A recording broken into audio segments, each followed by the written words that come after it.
میرے رسول پاک صلی اللہ علیہ وسلم نے جو دین دیا اس کی پہلی شرط یہ ہے اشداء علل، بولیے اشداء علل کافر پر سختی کرنا پہلا حصہ ایمان کا۔ رحماء بینہم تو دوسرا نمبر ہے، یہ دوسرا ہے۔ تمہاری سختی صرف اس کے خلاف ہے جو تمہارے مفادات کو ٹھیس پہنچائے، جو تمہاری سنے نا۔ حضرت سیدنا فاروق اعظم رضی اللہ، میں تفصیل سے بات کروں گا اگلے جمعے جناب فاروق اعظم کے حوال پر۔ حضرت عمر فاروق رضی اللہ تعالیٰ عنہ بدر کے میدان میں جب نکلے نا بدر میں، تو حضرت عمر سے حضور نے تجویز مانگی، فرمایا صف بندی کیسے کریں، کس طرح لڑنا ہے۔ جناب عمر فاروق رضی اللہ تعالیٰ عنہ کہنے لگے حضور یہ جتنے آئے ہیں نا کافر لڑنے، یہ کسی کا کوئی چاچا لگتا ہے، کسی کا کوئی ماموں لگتا ہے، کسی کا بھائی ہے، کسی کا بیٹا ہے، تو محبوبہ صف بندی کی کیا ضرورت ہے، جو میرے رشتہ دار ہیں میرے حوالے کریں، میں گردنیں کاٹ کے آپ کو دیتا ہوں۔ جو ابو بکر کے رشتہ دار ہیں وہ ابو بکر کے حوالے کریں، وہ گردن کاٹ کے دے۔ جو علی کا کچھ لگتا ہے وہ علی کے حوالے کریں۔ ہم دنیا کو بتائیں گے کہ اشداء علل کفار، اشداء علل، اس کے لیے ہمارے پاس سختی ہے، کوئی نرمی۔ وہ ہمارا سگا بھی ہو تو اس کے حق میں کوئی نرمی۔ حضرت عمر نے اپنے سگے ماموں کی گردن کاٹی بدر کے دن، سگے ماموں کی۔ حضرت ابو عبیدہ بن جراح، سنو، اسلام امن کا درس دیتا ہے، محبت کا درس دیتا ہے، بھائی اسلام ہی تو امن کا درس دیتا ہے، پر جڑی بوٹی کاٹنا بدامنی نہیں ہوتا، ظالم کا ہاتھ پکڑنا بدامنی، اور امن والے اور ہوتے ہیں بزدل، ان دونوں میں فرق ہوتا ہے۔ امن والا بننے کا کہا گیا ہے، بزدل بننے کا کہا۔ میرے نبی پاک نے جو بدر میں تلوار اٹھائی تھی، زرہ پہنی تھی، حضور علیہ السلام نے لوہے کی جیکٹ پہنی تھی، تو وہ بھی میرے رسول پاک نے امن کے لیے ہی پہنی تھی۔ میرے نبی پاک صلی اللہ علیہ وسلم نے احد کے دن جو ہتھیار اٹھائے تھے تو وہ بھی امن کے لیے اٹھائے تھے، وہ بھی امن کے لیے حضور نے ہتھیار اٹھایا تھا۔ ہتھیار اٹھانا بد امنی کی علامت نہیں ہوتا میرے بھائی، یاد رکھیں۔ حضرت ابو عبیدہ بن جراح نے میدان بدر کے اندر جب جنگ کا تبل بجا، حالات بگڑے، جناب ابو عبیدہ بن جراح کہتے ہیں تاریخ نے ایک عجیب موڑ پہ مجھے لا کے کھڑا کیا۔ آپ فرماتے ہیں میرے لیے اللہ نے جو آزمائش رکھی وہ سب سے بڑی رکھی۔ فرمانے لگے جب میں میدان میں نکلا تو کافروں نے میرے سامنے جس کو لا کے کھڑا کیا وہ میرا سگا باپ تھا۔ آپ فرماتے ہیں اب مشکل بن گئی، عشق تیاگ دومی ایک برابر، تے عشق دا سیک ودھیرا، اگ تے ساڑے ککھ تے کانے، تے عشق ساڑے تن میرا، تے اگ دا دارو می تے پانی، کوئی دسے ہیں عشق دا دارو کیڑا، بلے شاہ تھے کچھ بھی نہیں بچدا جتھے عشق ہوران دا ڈیرا۔ فرمانے لگے اب میرے لیے سامنے باپ، ادھر بیٹا۔ آپ فرماتے ہیں دو رستے تھے، باپ بچاؤں یا رسول اللہ کا دین بچاؤں۔ ایک منٹ تھا فیصلہ کرنے کے لیے کہ ابا بچے گا یا دین بچے گا، کفر بچے گا یا اسلام بچے گا۔ فرماتے ہیں میں نے منٹ پورا نہیں سوچا، میں نے تلوار اٹھائی، باپ کی گردن کاٹ کے گرائی اور رسول اللہ کا دین بچا لیا۔ باپ کی گردن کٹ کے گری اور نبی پاک کا دین بچ گیا، بچا لیا رسول اللہ کا دین۔ حضرت عمر نے ماموں کو مارا۔ حضرت مصعب ابن عمیر کہتے ہیں تاریخ مجھے بھی لا کے کھڑا کرتی ہے، بدر کے میدان میں تو کفر کا لبادہ اوڑھ کے جب سامنے آیا تو وہ میرا سگا بھائی تھا، سگا بھائی۔ ہزاروں قومیں وجود میں آئیں دہر میں خشک و تر کے رشتے سے، پر ہم نے بنیاد دوستی رکھی یاد خیر البشر کے رشتے سے۔ سگا بھائی کفر کا نمائندہ بن کے سامنے کھڑا ہوا۔ مجھے اکٹھے کھیلنا بھی یاد تھا، مجھے ایک برتن میں روٹی کھانا بھی یاد تھا، ایک ماں سے لوریاں سننا بھی یاد تھا۔ فرماتے ہیں یہ سارا کچھ یاد تھا، پر اسلام کے حق میں دیا ہوا خطبہ جو محمد عربی نے دیا تھا وہ بھی مجھے یاد تھا، مجھے رسول اللہ کی بتائی ہوئی باتیں بھی۔ فرماتے ہیں میں سارا کچھ بھول گیا، پر مجھے اپنے رسول کا پڑھایا ہوا سبق نہیں بولا، وہ مجھے یاد رہا۔ میں نے پھر سگے بھائی کی گردن کاٹی اور میں نے وہ گردن کاٹ کے حضور کے پاس پیش کی، اور میں نے دنیا کو بتایا کہ ہمارے لیے اصل وہ ہے جو ہمارے رسول ہمیں حکم ارشاد فرماتے ہیں۔ یہ رشتے ہمارے لیے اصل ہمارے جی اچھے تعلقات ہیں۔ کون سے اچھے تعلقات؟ کون سے اچھے تعلقات؟ میرا ایک دوست مجھے کہنے لگا امریکہ تو پیار ہی بڑا کرتا ہے ہم سے. میں نے کہا بالکل. کسائی بھی بڑا پیار کرتا ہے بکرے سے, بڑا پیار ہوتا ہے. آپ جو قربانی کے بکرے لائے تھے آپ کو پیار نہیں تھا؟ ذبح کرنے سے پہلے اس کو پانی بھی پلایا, چارہ بھی کھلایا, غسل بھی کرایا, پر آخر میں کیا کیا؟ بولے نا جی. یہ والا پیار کرتا ہے امریکہ آپ سے, دیتا ہے کبھی کبھی پیسے, کوئی شک نہیں اس میں. وہ کہتا ہے وہاں زلزلہ آیا ہے تو اتنے لاکھ ڈالر دیتا ہوں, فلاں آیا. لیکن وہ والا پیار جو کسائی بکرے سے کرتا ہے, کہتا ہے جب موقع آئے گا تو میں چھری بھی پھیروں گا. اور اپنے وقت پہ آ کے وہ, یہ میری مثال یاد رکھ لینا, امریکہ کا پاکستان سے اور مسلمان سے وہ والا پیار ہے جو بکرے کا کسائی سے اور کسائی کا بکرے سے ہوتا ہے. وہ چارہ ڈالتا ہے, موٹا کر کے ذبح کرتا ہے, پتلا ذبح کرنے میں اسے لذت نہیں آتی. اور بھائی یاد رکھو, حضرت ابو بکر صدیق رضی اللہ تعالیٰ عنہ, عرب کے لوگ جب جنگ کرتے تھے تو ایک ہاتھ میں ڈھال پکڑتے تھے, ایک ہاتھ میں تلوار پکڑتے تھے, لوہے کی ڈھال. جب دشمن حملہ کرتا تھا تو ڈھال آگے کرتے تھے. وہ کئی دفعہ ٹکرا کے ڈھال سے تلوار گر جاتی تھی. حضرت ابو بکر صدیق میدان میں نکلے, بیٹا کافروں کی طرف سے لڑنے آیا ہے, سگا بیٹا. اور میرے مصطفیٰ کریم نے فرمایا اولاد بزدل کر دیتی ہے آدمی کو, پر جب ایمان پختہ ہو تو پھر صحابہ نے اس بزدلی کی بھی پرواہ نہیں کی. سگا بیٹا کافر کی جانب سے آیا. حضرت ابو بکر صدیق نے تلوار سے حملہ کیا, بیٹے نے ڈھال آگے کی. جب صاحبزادے نے ڈھال آگے کی نا تو حضرت ابو بکر کی تلوار لوہے کی ڈھال سے ٹکرائی, تلوار گر گئی. اب حضرت ابو بکر نے ہتے ہو گئے, صاحبزادے نے اٹھائی تلوار. کہتا ہے جب میں مارنے لگا تو خیال آیا گھر تو میرا اجڑے گا نا, باپ تو میرا ہی ہے نا. صاحبزادے کہتے ہیں میں ابو بکر صدیق کو چھوڑ کے چلا گیا. بعد میں مسلمان ہو گئے, کلمہ پڑھ لیا. ایک دن گھر میں بیٹھے تھے تو بات شروع ہو گئی. صاحبزادے کہنے لگے ابا جی وہ یاد ہے نا جب میری ڈھال سے آپ کی تلوار ٹکرائی تھی اور تلوار گر گئی تھی تو میں نے آپ کو باپ سمجھ کے چھوڑ دیا, میرا ہی گھر اجڑنا تھا باپ سمجھ کے. جناب صدیق اکبر رضی اللہ تعالیٰ عنہ, صاحب ابن شام نے لکھا ہے کہ اپنی سرین پر 2 دفعہ ہاتھ مارا, 2 دفعہ. کہنے لگے بیٹے تو اس وقت کافر تھا, تو نے مجھے چھوڑ دیا. میں جب واپس پلٹا تھا نا اسی دن اسی لمحے تو میرے دل میں خیال تھا کہ بیٹے نے تو چھوڑ دیا ہے, لیکن اگر بیٹا یوں میری تلوار کے نیچے آتا میں بیٹا سمجھ کے معاف نہ کرتا, کفر کا نمائندہ سمجھ کے قتل کر دیتا. اس لیے کہ میری نظر میں اگر کوئی اہمیت ہے تو رسول اللہ کے فرمان کی اہمیت ہے. باپ بیٹے اولاد کی کوئی اہمیت ہے؟ اشداء علی الکفار, کافر سے نفرت ہی نہیں ہوتی. یہاں تو موج لگ گئی ہے ایک عام نوجوان سے لے کے عام آدمی سے وزیر اعظم تک کی سوچ یہ ہے کہ رہائش امریکہ میں ہونی چاہیے, لندن میں ہونا چاہیے, بس یہی سوچ ہے. اب تو اللہ تبارک و تعالیٰ معاف کرے جس کے پاس پاسپورٹ ہے لندن کا, یورپ کا, وہ سمجھتا پتہ نہیں میں کون سی بلا ہوں. چھوڑو, کس چکر میں پڑ گئے ہو, کس طرف نکل گئے ہو. صدر صاحب امریکہ کے صدر کے ساتھ فوٹو کھچاتے ہیں تو وہ 2 فٹ اونچا ہو جاتے ہیں. بس کرو یار, یہ کمزور لوگوں کی علامت ہے, کمزور لوگوں کی. حضرت عمر فاروق رضی اللہ, مجھے پلٹ کے یاد آتے ہیں سیدنا فاروق اعظم. حضرت فاروق اعظم رضی اللہ تعالیٰ عنہ سے عیسائی بادشاہ نے کہا میں ملنا چاہتا ہوں. آپ فرمانے لگے ٹائم نہیں, جو تجھے ملنا ہے وہ مدینے کے غریبوں کو نہ ملوں گا, وہ رسول اللہ کے نوکروں کو نہیں ملوں گا, تجھے مل کے کیا کرنا ہے. میں انہیں ملوں گا جن کے لبوں پہ رسول اللہ کا درود جاری ہے, جو مصطفیٰ سے پیار کرتے ہیں. مجھے تجھ سے ملنے کی کوئی ضرورت.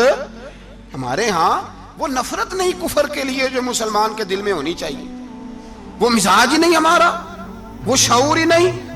ہم جب بھی اتحاد کرتے ہیں کافر سے اتحاد کر کے اپنے ہی بھائی کو مارنے لگتے ہیں. وہ جی لڑائی ہو رہی تھی, بھائی کا بھائی سے اختلاف نہیں ہوتا گھر کے اندر, پھر وہ دشمنوں کو بلا کے لاتا ہے کہ میرے بھائی کو مارو. ایسا ہوا ہے کبھی؟ اگر آپس میں اسلامی ممالک کا اختلاف ہے بھی تو کافر کو لاؤ گے مارنے کے لیے, کافر کو لاؤ گے. اور یہاں ایک آدمی قید ہوا تھا امریکہ کا, پوری دنیا کو مصیبت پڑ گئی تھی. سمجھ آ رہی ہے؟ نام لینے کی ضرورت تو نہیں.